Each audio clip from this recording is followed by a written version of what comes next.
You are such an inspiration to me, to all of us in this room, to all of my friends, you know, and I just want to say thank you so much, because without what you have done, everybody that is coming out with these new technologies right now and being aware of what's happening in the climate, they owe so much of that information to you. So I just want to say thank you, and please just give a round of applause to you. You're nice to say that. Yeah, hold on. I want to spread that around, because I get my inspiration from the millions of people at the grassroots level. You're one of them, my friend. But there are millions of people who are out there organizing, starting new businesses, bringing the solutions that we need.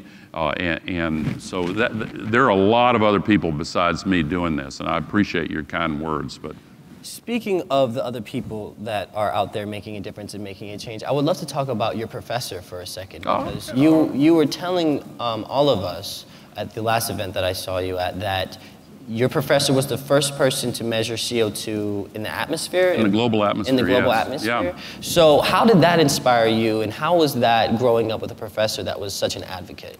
Well, that made all the difference for me.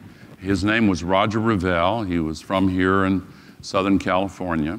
I went to school on the East Coast, and I didn't even major in science, but I had an opportunity to take an elective, and I signed up for his course, and not really having much of any idea of what I was going to experience there. But he designed the first experiment to measure CO2 in the global atmosphere. A little bit of ancient history. Back in 1957 and 58, there was something called the International Geophysical Year, and in the decade following World War II, there was a lot of optimism and a lot of progress, and this was part of it. And that's when he designed this experiment. David Keeling was the one who implemented it for 50 years. Out on the big island of Hawaii, they would send up measuring instruments, you know, several times a day. Now they have them in multiple locations around the world.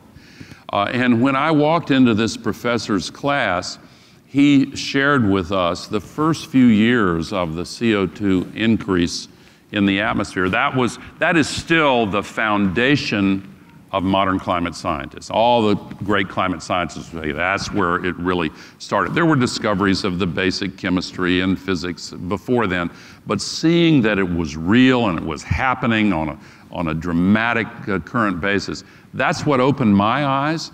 And he sketched out what this would mean. I kept in touch with my professor when I graduated, went into the Army, came back, got elected to Congress a few years after that, and asked immediately, what are we doing about global warming and crickets? And so I helped organize the first congressional hearing on global warming back in the 70s, and invited my professor to come and be the lead-off witness. And I was so naive that I actually held the hope in my heart, sitting up on the dais with the other members of Congress, that when he spoke, they would have the same epiphany from a 20-minute congressional statement that I had from a full college course, and it didn't happen, to say the least. And that's really the first time that I asked myself the question, how can this be communicated to others the way he communicated it to me, in a way that would be accessible in a shorter period of time and produce in the minds and hearts of millions of people the same aha realization that he gave me. And by the way, he died many years after that, but on the 100th anniversary of his birth, I went to a celebration of his life at the Scripps Institute in La Jolla. And I really boned up to try to do justice to this great man. And in the course of learning more about him, I learned that when he had been my age, I took his course, when he was your age now, he had been inspired by a great professor who had changed the course of his life. And I thought to myself, wow, how many chains of intergenerational inspiration are there going way, way back? And how far in the future will they continue? But we've got to accelerate that process.